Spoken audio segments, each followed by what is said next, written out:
tema de hoje é o ego transformado.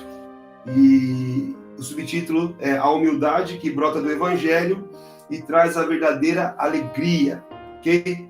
Então, 1 Coríntios, capítulo 3, versículo 18 em diante, diz assim, eu estou com a versão atualizada, Almeida atualizada hoje, e diz assim: não se enganem, se algum de vós pensa que é sábio, segundo os padrões dessa era, deve tornar-se louco para que se torne sábio. Porque a sabedoria deste mundo é loucura aos olhos de Deus, pois está escrito, ele apanha os sábios na astúcia deles. E também, o Senhor conhece os seus pensamentos, os pensamentos dos sábios, e sabe como são fúteis. Portanto, ninguém se glorie em homens, porque todas as coisas são de vocês. Seja Paulo, seja Apolo, seja Pedro, seja o mundo, a vida, a morte, o presente ou o futuro. Tudo é de vocês. E vocês são de Cristo e Cristo de Deus. Portanto, que todos nos considerem servos de Cristo e encarregados dos mistérios de Deus. O que se requer desses encarregados é que sejam fiéis. Pouco me importa ser julgado por vocês, ou por qualquer tribunal humano. De fato, nem eu julgo a mim mesmo. Embora em nada minha consciência me acuse, nem por isso justifico a mim mesmo. O Senhor é quem me julga. Portanto, não julguem nada antes da hora devida. Esperem até que o Senhor venha. Ele trará à luz o que está oculto nas trevas e manifestará as intenções dos corações. Nessa ocasião, cada um receberá de Deus a sua aprovação. Irmãos, apliquei essas coisas a mim e a Apolo, por amor a vocês, para que aprendam de nós o que significa. Não ultrapassem o que está escrito. Assim, ninguém se orgulha a favor de um homem em detrimento de outro. Pois quem torna você diferente de qualquer outra pessoa? O que você tem que não tenha recebido? E se o recebeu, por que se orgulha? Como se assim não fosse. Só até aqui. Glória a Deus por isso, que o Senhor ilumine essa palavra em nosso coração. Esse texto é muito interessante. Na verdade, o capítulo 3 de 1 Coríntios começa a falar sobre a divisão que a igreja estava sofrendo. E aí, no final do capítulo 3, ele começa a falar dessa questão da loucura da sabedoria humana. Ele começa a falar do orgulho que as pessoas estavam tendo ali na cidade de Corinto. Então, Paulo ele fundou essa igreja de Corinto e nós podemos dizer que Corinto, naquela época, era uma mega cidade para os padrões da época, né? E lá nós tínhamos grandes homens de Deus que passaram por essa igreja, nessa cidade. 2 deles foram citados aí no texto, que é Apolo e Pedro, Cefas, né? Cefas, Pedro. E nessa igreja começou a surgir muitas divisões, e essas divisões começaram a fragmentar a igreja. Por quê? Porque uns reivindicavam o direito de ser líder, porque foram discipulados por Paulo. Outros, por serem amigos de outros mestres, como Apolo, também queriam posição de liderança. E aí cada um ficava puxando para o seu lado, né? Cada um ficava ali puxando para aquele que ele foi ensinado, foi doutrinado ali. Enfim, era uma igreja que estava cheia de vaidade, essa igreja. E aí Paulo ele começa a mostrar que a causa da divisão dessa igreja está ligado ao orgulho e à vanglória. Então, orgulho e vanglória são sintomas muito complexos e complicados em nós, seres humanos, e, na verdade, são sintomas presentes no ser humano que ataca a unidade das pessoas, que ataca a humanidade como um todo. Então, orgulho e vanglória é uma coisa muito complexa e muito complicada e muito pecaminosa, que, infelizmente, nós temos em muitos momentos, e vemos isso na igreja de Corinto. E C.S. Lewis disse uma frase bem interessante, que diz assim, que foi pelo orgulho que o demônio se tornou demônio. O orgulho conduz a todos os outros. Muito profundo isso, muito interessante, né? Realmente foi pelo orgulho que o demônio se tornou demônio, e o orgulho conduz a todos os outros pecados. É o mais complexo estado da alma ante Deus. Olha só que forte isso. Observe que quando nós lemos ali no capítulo 3, no versículo 21, ele já começa dando uma advertência: não se glorie. Não se glorie. Não é para se gloriarmos em nada, na verdade. Lá no capítulo 4, no versículo 7, nós vemos assim, né? Pois quem torna você diferente de qualquer outra pessoa? Ou, em outras palavras, por que te orgulhas?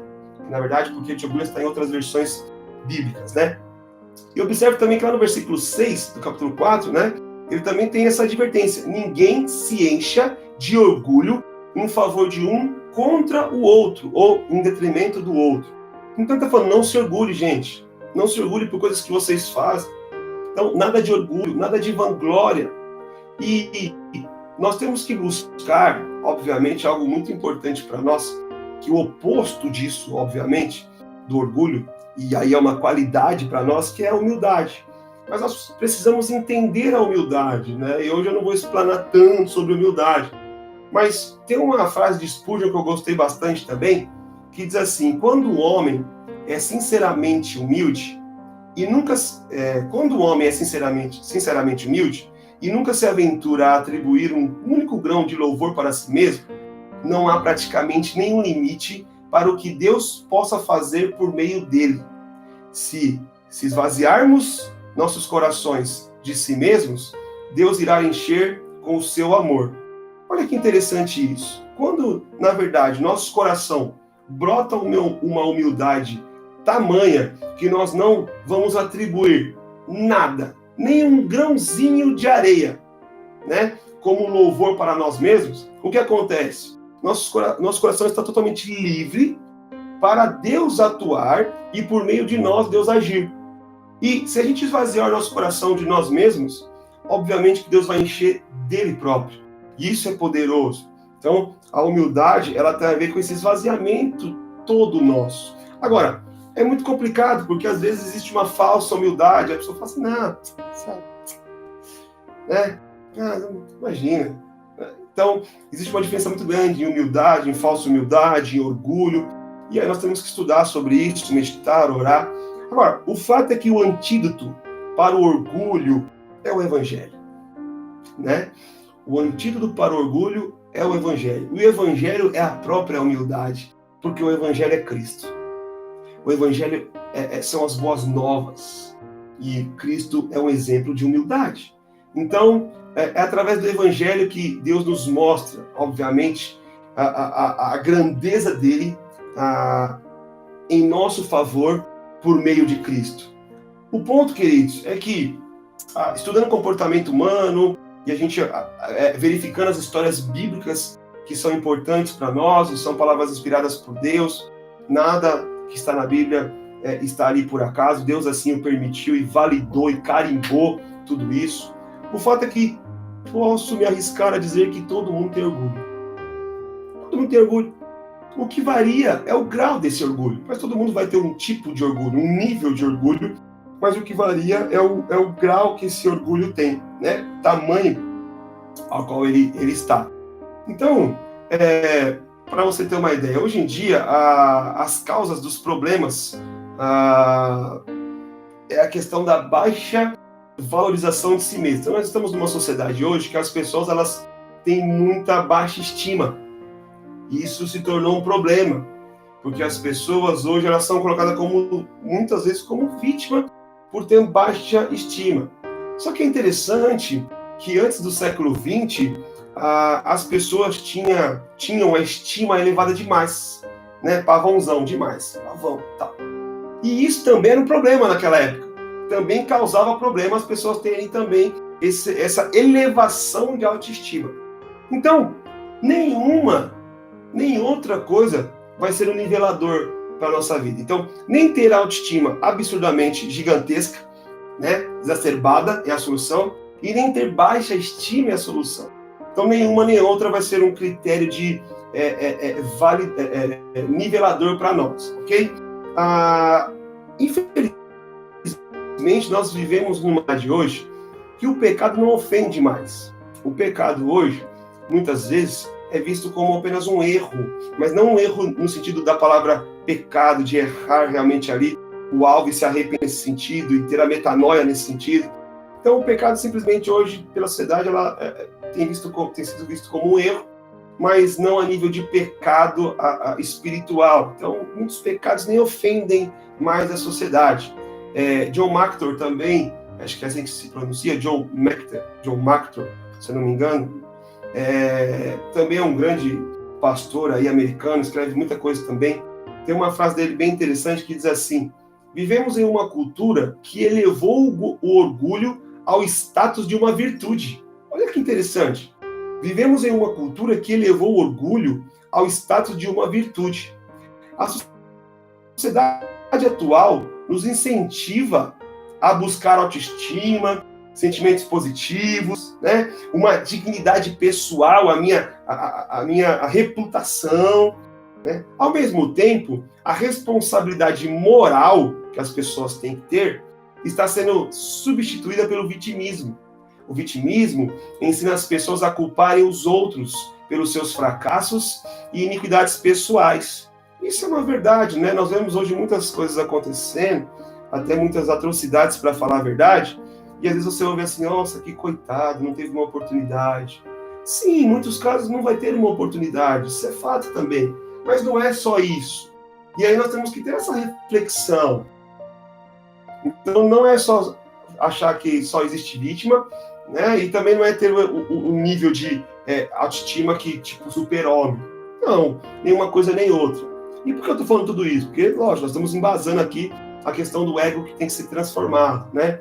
Então, o sentido que Paulo está trazendo para essa palavra ali, de orgulho no texto, ali naquele contexto, ele está dizendo no sentido para os coríntios que significa a palavra super inflado ou inchado. As pessoas estão com o ego ali, o orgulho super inflado, estão com o ego inchado. Então, imagine um peito mesmo inflado, né? Além do normal. Então, essa é a condição que o ego humano muitas vezes vive hoje em dia, viveu naquela época, quer viver ainda em muitos momentos.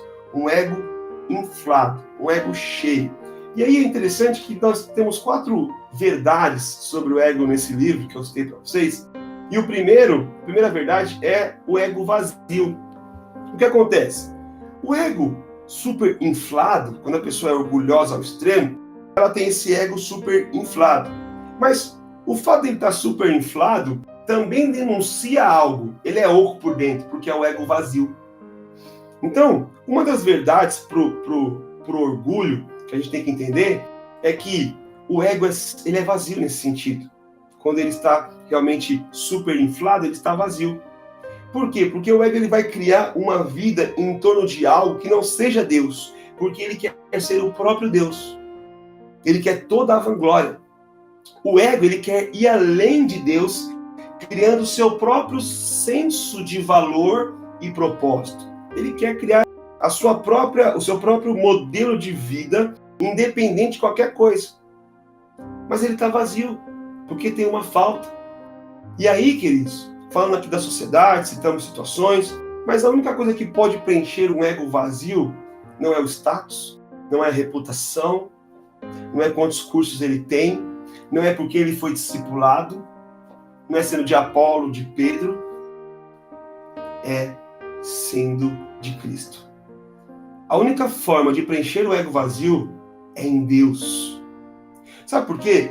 O ego vazio, o nome já está vazio. Ele está inchado, achando que é alguém, mas ele está vazio por dentro. E um ego vazio mostra que a pessoa, na verdade, ela está em busca de um significado existencial. Ou seja, ela está numa crise existencial. Ela precisa de algo ali para fazer sentido. E o ego dela não vai nunca fazer o sentido completo. Porque completo é só Deus. Ok? Só Deus. É Deus Pai, Deus Filho e Deus Espírito Santo. E a Bíblia nos fala, em 1 João, no capítulo 5, no versículo 12, assim: quem tem o Filho tem a vida. Quem não tem o Filho de Deus não tem a vida. Para de fato termos vida, temos que ter o Filho de Deus, Jesus. E aí sim teremos vida. E aí sim seremos preenchidos, se esvaziando de nós mesmos, ok? E se preenchendo de Cristo.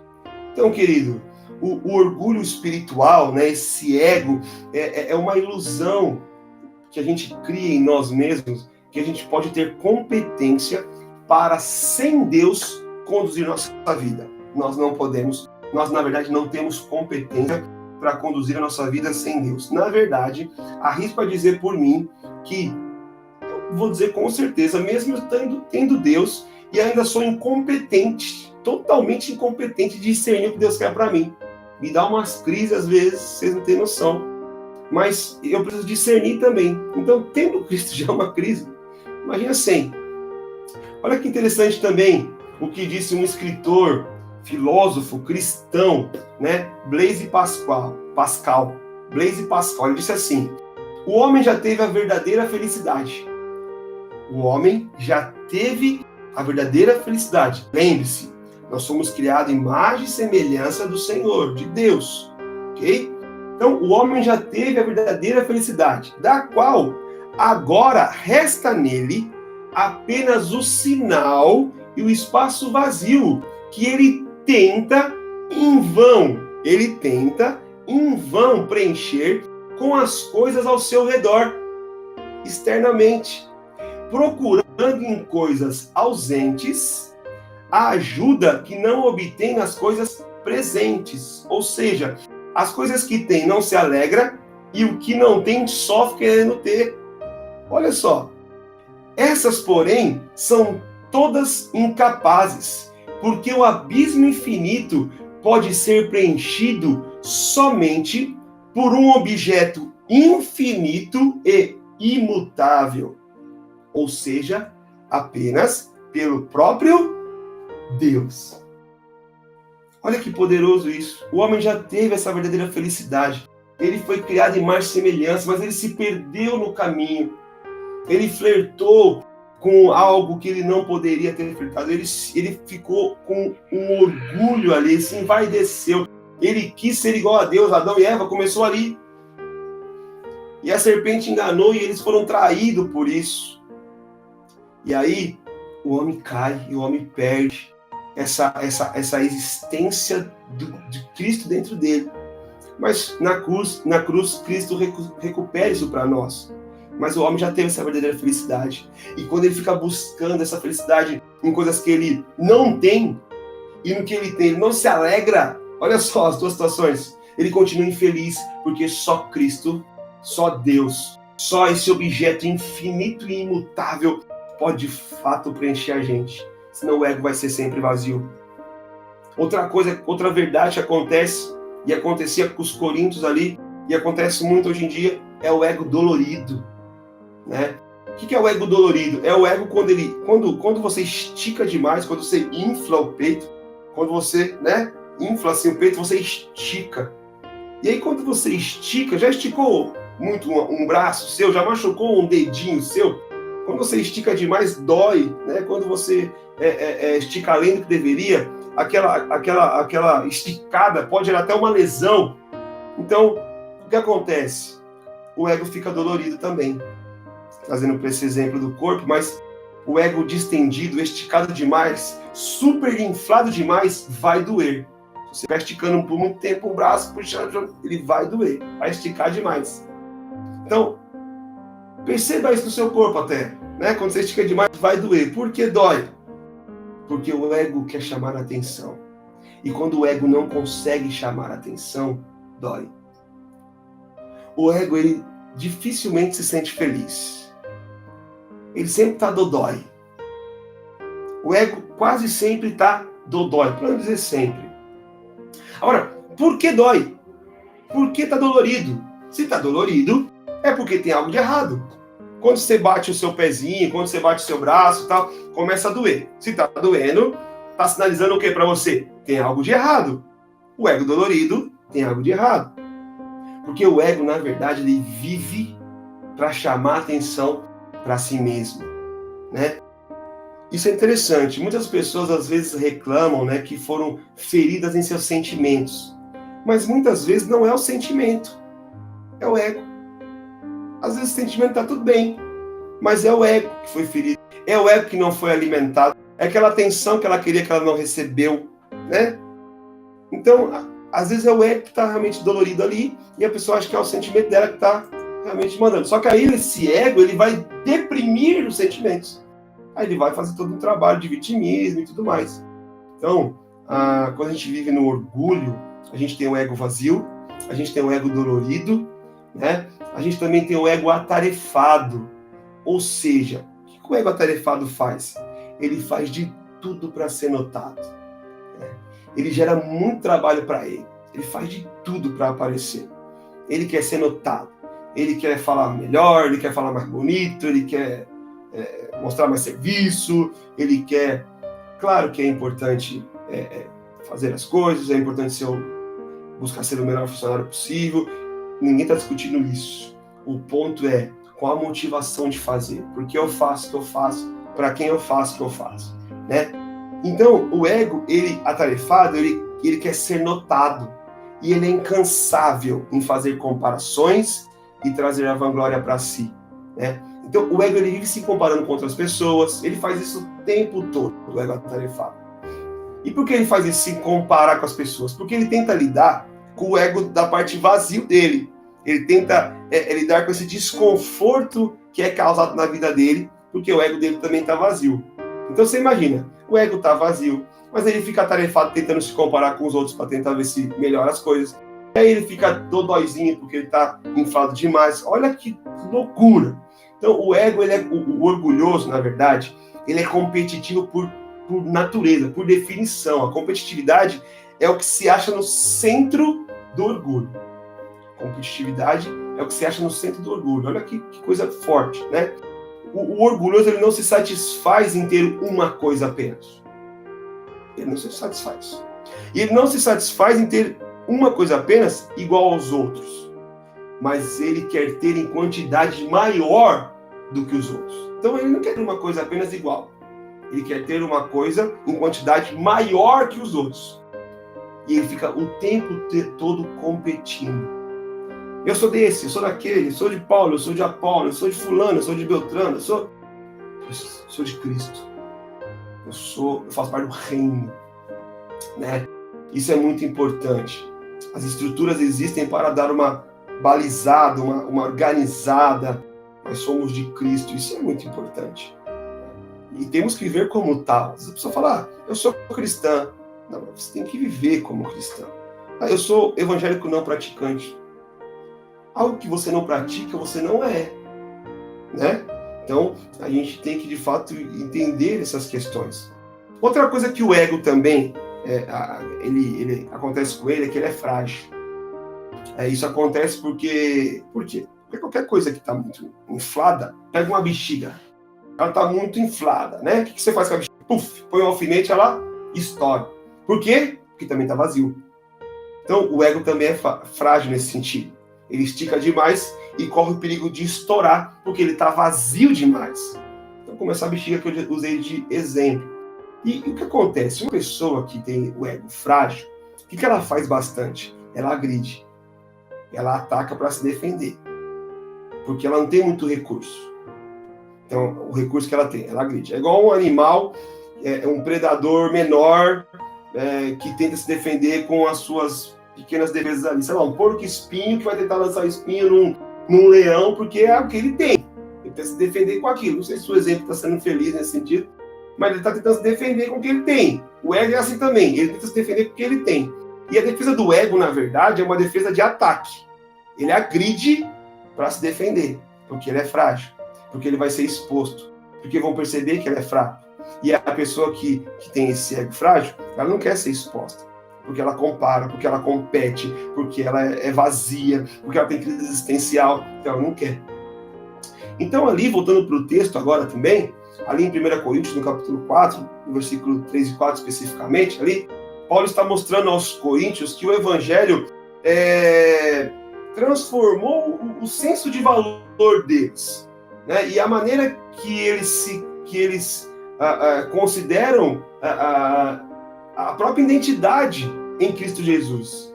Só que, infelizmente, eles não estão vendo isso em Paulo. Então, Paulo está falando o seguinte para eles: olha, gente, eu mudei. Olha, eu fui transformado em Cristo. O Evangelho me transformou. Eu não sou mais aquela pessoa. Não é que eu sou uma pessoa boa. Hoje eu sou uma pessoa crente. Eu sou uma pessoa cristã, eu sou uma pessoa que Cristo habita em mim. Então eu sou bom porque Cristo é bom. Não é eu que sou bom. E ele diz o seguinte, olha, então é o seguinte, pouco me importa se vocês vão me avaliar ou qualquer outra autoridade humana. Pouco me importa. Na verdade, nem mesmo a minha própria avaliação é importante. Agora, uma coisa eu digo para vocês, disse Paulo, minha consciência está limpa. Mas também isso não quer dizer que eu estou certo. O Senhor é que vai avaliar e vai decidir. É o Senhor. Então, olha, se vocês me julgam, pouco me importa. O que eu penso de mim mesmo também não vai resolver nada. Eu vou deixar o Senhor me julgar. Né? Eu vou deixar o Senhor me julgar. Mas o fato é que eu estou aqui de bom coração, porque Ele me deu o que é bom, que é Ele, a própria presença dEle. Então eu não vou entrar nesse jogo de tribunal humano. Paulo não entra nesse jogo de tribunal humano que eles querem trazer. Não, o fato é que a gente tem que pegar Cristo. Olha só, acabei de dizer para vocês lá no capítulo anterior, né, que, não adianta, vocês querem ser sábios, essa sabedoria humana, Deus não vai validar. É loucura essa sabedoria humana. Então, Paulo está trazendo todo esse contexto para ele, dizendo, olha, então eu fui transformado pelo Evangelho. Meus valores mudaram pelo Evangelho. Então, nós todos somos de Deus. Então, Paulo, Apolo, eu, todos somos de Deus. É Ele que tem que prevalecer. Não nós. Então, não se orgulhe de nada. Não se orgulhe de nada.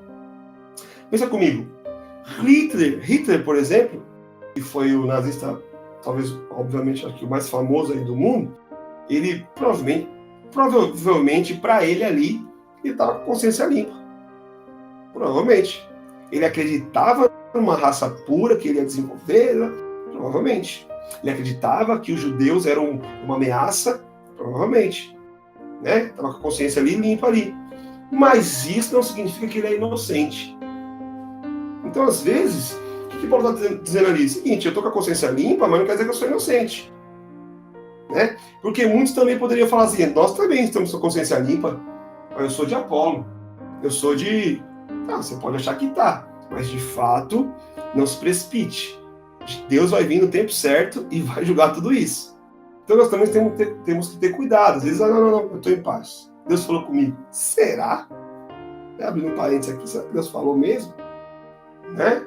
Então temos que tomar cuidado. Às vezes a consciência está limpa, mas isso não me torna inocente. Eu apenas faço do jeito que eu quero para me resguardar de uma situação e, por exemplo, falas como Deus falou, acaba com tudo, né? Eu vou debater com quem, né?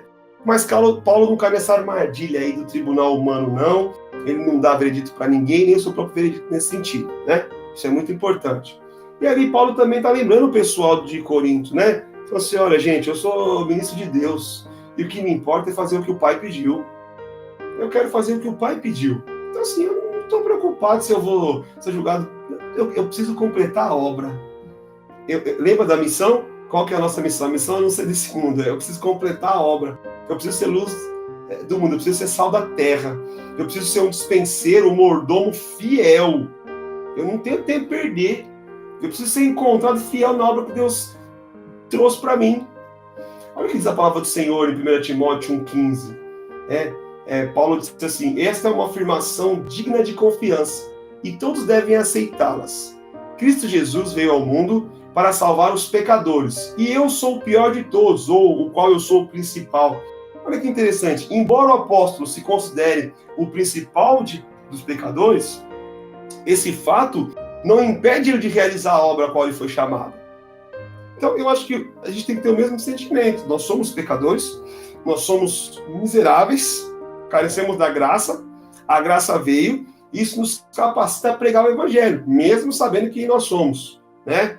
Somos indignos, na verdade, mas em Cristo Jesus nós fomos feitos justos e por isso podemos pregar o evangelho.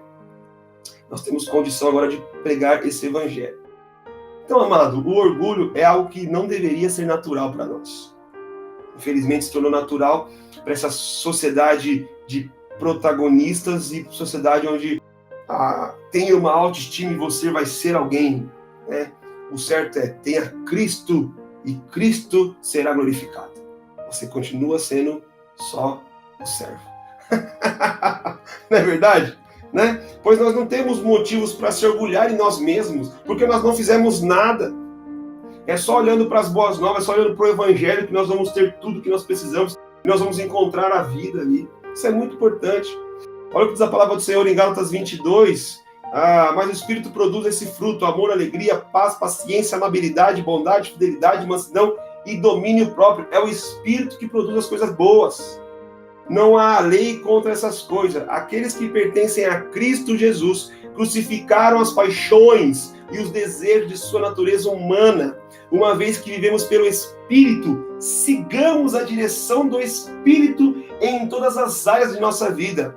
Não nos tornemos orgulhosos, provocando e invejando uns aos outros. Essa versão aqui é a NVT, a nova versão transformadora. Não nos tornemos orgulhosos, provocando e invejando uns aos outros. Não se deixe dominar, meu amado, minha amada, pela vanglória. Não se deixe dominar. Não é questão de se sentir superior ou inferior. É ser de Cristo. Romanos 8:1 diz: agora, portanto, já não há nenhuma condenação para os que estão em Cristo Jesus. Para os que estão em Cristo Jesus. Não para os que estão em sua autoestima elevada. Não para os que estão em sua baixa estima. Não para os que estão em Paulo ou Pedro ou Apolo. Para os que estão em Cristo Jesus. Esse é o ponto. Então, no cristianismo, a gente crê em Jesus. E Deus, ele trouxe, ele imputou essa ação perfeita de Cristo ao nosso favor. Essa ação perfeita de Cristo que morreu na cruz por nós. Foi o desempenho de Cristo que nos levou a ser adotados como filhos. Foi o desempenho de Cristo. Então, a palavra fala em Marcos 1:11, né? Que o Senhor falou para Cristo, também tem em outras partes da Bíblia: tu és meu filho amado, quem me agrado. Deus, ele disse isso para Cristo, que ele era o filho amado, em quem ele se comprasse, né, em quem ele se agradava. Hoje Deus pode falar isso para nós também, que nós somos o filho amado em quem ele se agrada. Por quê? Porque se nós temos Cristo, um Pai nos enxerga. Porque Cristo lavou a nossa vida de pecado e aí Deus pode novamente se aproximar de nós através de Cristo. Então o Pai pode dizer para nós o que ele disse para Cristo: você aí que está me ouvindo, você é filha amada e filho amado, se você tem Jesus Cristo como Senhor e Salvador na sua vida, ao qual o Pai, Deus Pai, se agrada. Porque através de Cristo nós podemos também capturar e absorver e se apropriar dessa mesma palavra do Deus Pai para o Deus Filho. Filho amado em quem me agrada. Querido, para entender isso, nós temos que estar aos pés da cruz. E aí nós vamos entender que sem Cristo nós não somos nada. A cruz vai nos mostrar o quanto nós somos pequenos e quanto Deus é gigantesco. Tem uma frase muito legal de um livro que eu li, do Paul Tripp também, que é um pastor fantástico, americano, e é um pastor que passou muitas dificuldades, e ele lidera muitos pastores, e ele escreveu livros maravilhosos, e eu acabei de ler um livro dele a semana passada, de 200 e poucas páginas, e uma frase me marcou muito, assim, estava falando para a questão de pastores. Ele disse assim: eu sou um mendigo que sabe onde tem pão, ensinando outros mendigos a encontrar o mesmo pão. Eu sou um mendigo que sabe onde tem pão, ensinando outros mendigos a encontrar o mesmo pão. Eu sou nada. Eu sou apenas um necessitado. Então, todos estão carentes do mesmo pão, da vida, Cristo Jesus. Então, nós somos mendigos nesse sentido, ensinando outros mendigos a encontrar o mesmo pão. Né? Quando a gente fala mendigo, no contexto de saber que nós somos realmente necessitados. Realmente nós não somos nada em nós mesmos. E esse pastor tão experiente me manda essa, eu falei: uau, sou um mendigo que sabe onde tem pão, ensinando outros mendigos a encontrar o mesmo pão. Esse pão é Cristo. Eu vou ajudar esses mendigos, como eu sou mendigo, a comer desse pão que é Cristo. Fantástico. Cristo em nós, a esperança da glória, né? Então, meu amado, o ego inflado, ele é uma doença dos filhos de Adão. Começou lá com Adão e Eva. O ego inflado, ele é um tumor em nossa alma, que nos adoece. Né? O ego inflado, ele tem fome de elogios, ele tem milindres absurdos, ele é competitivo por demais. Né? O ego inflado, ele não vai ser curado com doses de autoestima. Ele só pode ser transformado pelo evangelho da graça, vivendo aos pés da cruz. Aí vai ser transformado. Uma coisa importante, nunca se deve permitir que a realização pessoal torne-se o elemento controlador da sua jornada. Vou repetir. Nunca se deve permitir que a realização pessoal torne-se o elemento controlador da sua jornada. É Cristo que controla a nossa vida. Ou deveria controlar. É Cristo que deve controlar a nossa jornada. Então a questão para nós é: como eu ser mais útil? Ou como me sentir mais útil? Qual você acha que está certo? Como eu posso ser mais útil? Ou como eu posso me sentir mais útil? E veja, é claro que é como eu posso ser, é na minha essência, é em Cristo. E ser mais útil não é ser ativista, não é fazer 1 milhão de coisas. Apesar que o meu desafio é diminuir as minhas tarefas. Não sei a sua, mas dos meus grandes desafios são esses. Mas não é fazer um monte de coisa, é ser. Não é sentir de sentimento, é ser em Cristo, é ser aos pés da cruz, é entender no Espírito essa fala: eu sou carente do pão, atrás de pão, levando outros para comer pão. A minha missão é não ser desse mundo e ocupar minha mente com as coisas do céu. Gálatas 6,14 diz assim: quanto a mim, já estou acabando, queridos. Gálatas 6,14, quanto a mim, que eu jamais me glorie em qualquer coisa, jamais, diz Paulo, a não ser na cruz de nosso Senhor Jesus Cristo. Quanto a mim, que eu jamais me glorie em qualquer coisa, a não ser na cruz de nosso Senhor Jesus Cristo. Acho que eu vou pregar sobre isso. Por causa dessa cruz, meu interesse neste mundo foi crucificado. Por causa dessa cruz, meu interesse neste mundo foi crucificado. O meu interesse é ser celestial, é viver na cidade celestial, é viver como se não fosse desse mundo, é viver com as coisas do reino, norteando interna e externamente. E o interesse do mundo em mim também morreu, disse Paulo. Uau! Uau! Charles Spurgeon disse assim uma vez: os cristãos não estão em perigos quando perseguidos, mas quando são admirados. Forte, né? Por que tem que ser admirado é Cristo? Então, eu sei que Paulo fala: seja meu imitadores como eu sou de Cristo, mas tem que saber fazer essa imitação que Paulo falava. A imitação de Paulo está validada na Bíblia. É forte. Nós temos que evidenciar a Cristo. Os cristãos não estão em perigos quando perseguidos, mas quando são admirados. Quando o ego está, no sentido do ego está inflado, ok? E para fechar, algo fantástico. O John Piper, ele disse uma frase muito top também, que é assim: o novo nascimento é o remédio de Jesus. O novo nascimento é o remédio de Jesus para a nossa depravação. Ou, em outras palavras, para o nosso estrago. Ou, em outras palavras, para o nosso dano. Um remédio que age desde a raiz. O novo nascimento é o remédio de Jesus para a nossa depravação, para o nosso estrago, para o nosso dano. É um remédio que age desde a raiz.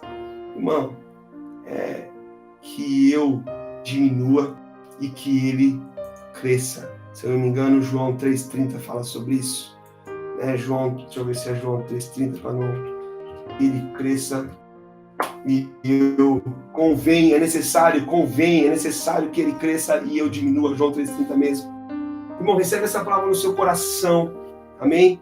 Que possamos dar espaço apenas para Cristo, que Cristo seja tudo em nós, que possamos viver para Ele, dando glória e honra a Ele, que não vivamos em contendas, em situações que não vão agradar ao Cristo, possamos compreender a verdade do reino cada dia mais, que possamos ter o nosso ego transformado, né?